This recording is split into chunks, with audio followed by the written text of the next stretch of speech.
First of all, sa University of Makati, nagulat din ako na nakakuha ako ng mataas na average para sa nursing.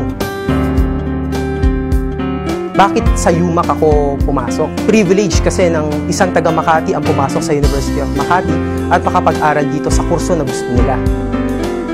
Ang naging advantage sa akin ng pagiging scholar dito, siyempre, lahat naman tayo is hindi siya ganun financially stable. Yung family ko natuwa nung nalaman na pagpasok ko rito scholar. Sino ba naman hindi matutuwa? Siyempre, libre ang pag-aaral ng estudyante sa kolehiyo.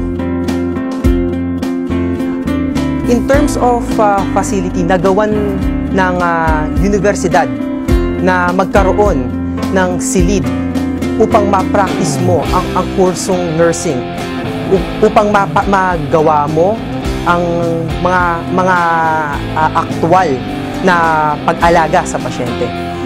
Ang facility ng nursing noon ay pwede mo nang ihalin tulad sa ospital na fully equipped sa mga gamit.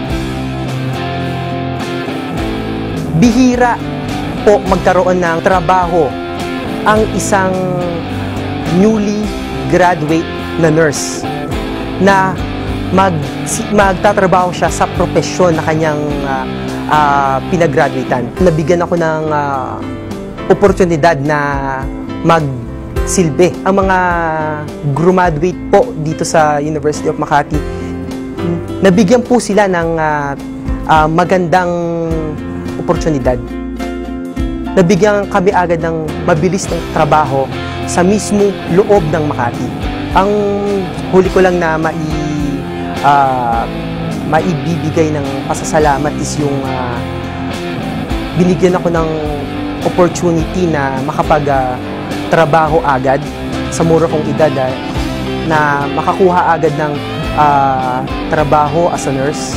Salamat din sa mga natutunan ng maaga, nakasalumuhang tao, at natutunan sa kurso na aking ginalawan.